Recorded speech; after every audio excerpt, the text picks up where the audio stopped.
Good morning students. Myself Rashmi Singh. I am your Hindi teacher. And students, first of all, how are you? I hope you are well and safe at your home. So today's our topic is Pakodi from chapter number 5, which is a very interesting poem. ये क्या है बच्चों? एक बहुत ही अच्छी कविता है. And our book name is Rimjim. So students, today we will recite this poem from page 42 to 43. So now let's start. आज बच्चों हम पकौड़ी कविता को पढ़ेंगे. तो यहाँ पर एक बार हम पोएम को रिसाइट करते हैं आप और हम मिलकर. दौड़ी दौड़ी आई पकौड़ी, छुन छुन छुन छुन छुन छुन छुन, तेल में नाची प्लेट में आ शरमाई पकौड़ी. दौड़ी दौड़ी आई पकौड़ी, हाथ से उछली मुंह में पहुंची, पेट में जा घबराई पकौड़ी. दौड़ी दौड़ी आई पकौड़ी, मेरे मन को भाई पकौड़ी. एक बार फिर से हम लोग इस पोएम को इस तरीके से पढ़ेंगे. दौड़ी दौड़ी आई पकौड़ी, छुन छुन छुन छुन छुन छुन छुन, तेल में नाची प्लेट में आ शरमाई पकौड़ी. दौड़ी दौड़ी आई पकौड़ी, हाथ से उछली मुंह में पहुंची, पेट में जा घबराई पकौड़ी. दौड़ी दौड़ी आई पकौड़ी, मेरे मन को भाई पकौड़ी. तो बच्चों पोएम कितनी अच्छी है और कितनी इंटरेस्टिंग है और किस बारे में है बच्चों? पकौड़ी. और पकौड़ी तो आप सभी ने खाई होगी, है ना. ज़्यादातर हम सभी को पकौड़ी खाना कब अच्छा लगता है? अक्सर जब आसमान में बादल छा जाते हैं या बारिश का मौसम होता है और पूरा परिवार एक साथ बैठा हुआ होता है, तब चाय और पकौड़ी दोनों खाना हम सभी को बहुत अच्छा लगता है. अक्सर हमारे यहाँ क्या है, भारत देश में कई सारे त्योहार मनाए जाते हैं ना, और त्योहारों पर कई तरह के पकवान हमारे घर में मनाए जाते हैं. उसमें से पकौड़ी भी एक विशेष स्थान रखती है ना.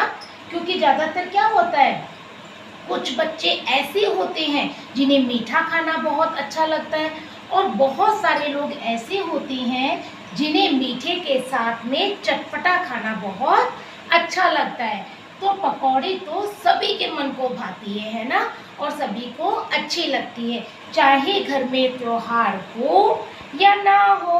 पकौड़ी जब हमारा मन करता है तभी हम उसे खाने के लिए बनवाते हैं. बच्चे तो अक्सर जिद करते हैं कि मम्मी आज हमारे लिए पकौड़ी सेक दो. तो आज की हमारी जो ये पोएम है वो पकौड़ी को लेकर है, ठीक है ना. अब पकौड़ी की देखो, पकौड़ी यहाँ पर किस तरीके से, दौड़ी दौड़ी आई पकौड़ी. जब पकौड़ी को हम बनाती हैं उसका पेस्ट तैयार करते हैं ना, मम्मा बनाती हैं, तो फटाक सीधे क्या करते हैं, उस पेस्ट को हम कढ़ाई में ऑयल लेकर उसमें छोड़ते हैं उस पेस्ट को.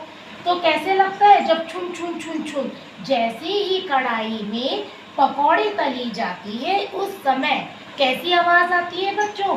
छुन छुन छुन छुन छुन छुन. कोई भी चीज़ जब तली जाती है, यदि वो पूड़ियाँ तली जाती हैं तो पूड़ियाँ भी ऐसी आवाज़ करके ऊपर आती हैं. जैसे ही कढ़ाई में डालते वैसे ऐसी आवाज़ों के साथ पकौड़ियाँ तलना शुरू हो जाती हैं. तेल में नाची, तेल में थोड़ी देर क्या होती है, सिकती है. ऐसा तो कभी नहीं होता कि हमने पेस्ट बनाया, कढ़ाई में डाला और तुरंत निकाल दिया. ऐसा तो कभी नहीं होता है ना. यदि ऐसा करेंगे तो पकौड़ी कच्ची रह जाएगी, उसका स्वाद अच्छा नहीं लगेगा और वो हमारे पेट में जाके हमें नुकसान पहुंचाएगी. लेकिन क्या होता है, तेल में कुछ देर तक हम रहने देते हैं, है ना. और जो हमारे पास चमचा होता है ना, उससे काफ़ी देर तक उलट पुलट की जाती है ताकि पकौड़ी अच्छी तरह तेल में सिक जाए. तो क्या होता है, तेल में नाची, जब वो ऊपर से नीचे से बुलबुले से उठते हैं, तलकर ऊपर आती है, तो ऐसा लगता है जैसे पकौड़ी तेल में नाच रही हो. उसके बाद क्या होता है बच्चों, जब पकौड़ी बन जाती है, बनने के बाद प्लेट में आ शर्माई पकौड़ी। सारी पकौड़ियों को हम प्लेट में लगा देते हैं, किसके लिए? खाने के लिए। दौड़ी दौड़ी आई पकौड़ी, हाथ से उछली मुंह में पहुंची। हाथ से कब उछलती है बच्चों? पकौड़ी होती है, मम्मी हमारी सेक कर क्या करती है? प्लेट में लगाती है। तो बच्चों को बड़ा जल्दी होती है, क्योंकि पकौड़ी सबको खाना बहुत अच्छा लगता है। तो कैसी लगती है कि फटाफट से खा लें हम, है ना। तो जल्दीबाजी में हम गरम को उठा के मुँह में लेते हैं, तो वो हाथ से उछल जाती है। हाथ से उछलते उछलते हम अपने कहाँ पहुँचाते हैं? मुँह में, खाने के लिए, है ना। पेट में जा घबराए पकौड़ी, और उस चीज़ को फटाफट से हम पेट में खा लेते हैं। दौड़ी दौड़ी आई पकौड़ी, मेरे मन को भाई पकौड़ी। और पकौड़ी जो है, इसमें कहा जा रहा है कि मेरे मन को बहुत ही अच्छी लगी पकौड़ी। तो बच्चों, दौड़ी दौड़ी भागी भागी मतलब जल्दी जल्दी के। पकौड़ी आप लोग जानते हैं पकौड़ी क्या होती है। इसके बाद तेल में नाची, जैसे ही पकौड़ी ऊपर को उठती है ऐसा लगता है कढ़ाई में पकौड़ी नृत्य कर रही हो, है ना, डांस कर रही हो। इसके बाद पकौड़ी जल्दीबाजी में खाते हैं हम, तो हाथ से उछलकर मुंह में जाती है और पेट में जाके घबराई पकौड़ी। दौड़ी दौड़ी आई पकौड़ी, मेरे मन को भाई पकौड़ी। तो बच्चों, आज हमने बड़ी इंटरेस्टिंग सी पोयम पढ़ी है। तो बच्चों, अब हम ओ की मात्रा के शब्द यहाँ पर देखेंगे। देखो बच्चों, यहाँ पे औ की मात्रा की कौन सी मात्राओं के शब्दों का ज्ञान कराया गया है बच्चों को? औ की मात्रा के शब्द, है ना। कौन कौन से इस पोयम में आप और हम मिलकर ढूंढेंगे। कौन सा शब्द? एक तो दौड़ी दौड़ी, इसमें औ की मात्रा का शब्द है। दूसरा कहाँ पर है बच्चों? पकौड़ी, यहाँ पोयम में दिया गया है। तो इन शब्दों के माध्यम से ये बताया गया है कि औ की मात्रा के शब्द कैसे लिखे जाते हैं। देखो बच्चों, द, जब तक हमने कोई मात्रा नहीं लिखी तब तक द खाली द है। प्लस करके हम इसमें जब औ की मात्रा जोड़ देते हैं, यानी कि एक डंडा और दो चोटी वाली मात्रा, द में जैसे ही जुड़ जाती है आके दो, कैसी आवाज आती है बच्चों? दो। प्लस यहाँ पर री की मात्रा हम लगाएंगे, ड, अड़े खाली। अब उसमें हम क्या करेंगे? बड़ी ई की मात्रा को ऐड कर देंगे, बन गया ढी। दोनों को मिला के क्या बनेगा? दौड़ी। इस तरीके से बन जाएगा बच्चों, दौड़ी दौड़ी आई पकौड़ी। अब हम पकौड़ी लिखना सीखेंगे। प, ये है हमारा सिंपल प। प में हमने औ की मात्रा को मिलाया, बन गया पौ।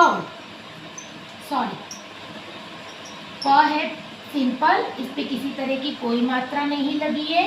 अब हम लिखेंगे पकौड़ी, तो क में हम मिलाएंगे औ की मात्रा। क्या बना बच्चों? पकौ प्लस री, ये बड़ी ई की मात्रा मिलकर क्या बना? पकौड़ी, जो सभी को बहुत अच्छी लगती है।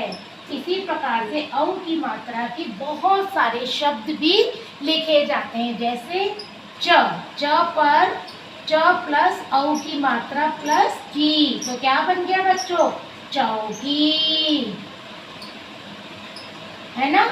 और इसी प्रकार से देखो बहुत सारे शब्द बनते हैं। औ, अ प्लस औ की मात्रा, औ प्लस र प्लस त, क्या बना बच्चों? औरत। अब आप कचौड़ी लिखो, क प्लस च प्लस औ की मात्रा प्लस री, क्या बन गया? कचौड़ी। इसी तरीके से बच्चों बहुत सारे शब्द औ की मात्रा के बनते हैं। आप लोगों को सभी को औ की मात्रा के कम से कम 5-5 जो शब्द हैं अपनी कॉपी में लिखने होंगे। यह आपका गृह कार्य है। और बच्चों, इसी के साथ मैं आपको और भी एक प्रश्न सॉल्व कराती हूँ। यहाँ पर देखिए, आप अपनी किताब को ध्यान से देखिए। क्या भाता है क्या नहीं भाता। भाता मीन्स मन को अच्छा लगना, हम लोगों को क्या अच्छा लगता है और क्या नहीं। यहाँ पे क्या क्या दिया हुआ है, जलेबी, पकौड़ी, बैंगन, चुस्की, करेला, घिया, लौकी भी बोलते हैं इसको, देखो औ की मात्रा इसमें भी आई है, लौकी। इसी प्रकार से आलू, आम। तो बच्चों को क्या क्या खाना अच्छा लगता है, यहाँ पर जो चीजें आप बड़े मजे से खाते हो उनके आगे टिक लगा दिया करिए। जैसे कि जलेबी, तो जलेबी पे टिक लगा दीजिए। अब यहाँ पे है करेला, किसी को भी नहीं अच्छा लगता बच्चों को, जबरदस्ती खाना होता है ना, जब मम्मा कहती है तो खाना पड़ेगा, तो उसके लिए करेले की यहाँ टिक लगा दीजिए। बिल्कुल भी नहीं खाएंगे आप, क्या बिल्कुल भी नहीं खाएंगे, बैंगन। बैंगन यदि बहुत गंदा लगता है तो यहाँ पे क्रॉस लगा दीजिएगा। इस तरीके से आपको ये पूरा जो चार्ट है वो भरना होगा, ठीक है। तो बच्चों, मुझे आशा है कि आज की इंटरेस्टिंग सी पोयम आप सभी को अच्छे से समझ आई होगी। अब हम नेक्स्ट वीडियो में इस कविता से जुड़े कुछ प्रश्नों को हल करेंगे। तब तक धन्यवाद। Have a nice day.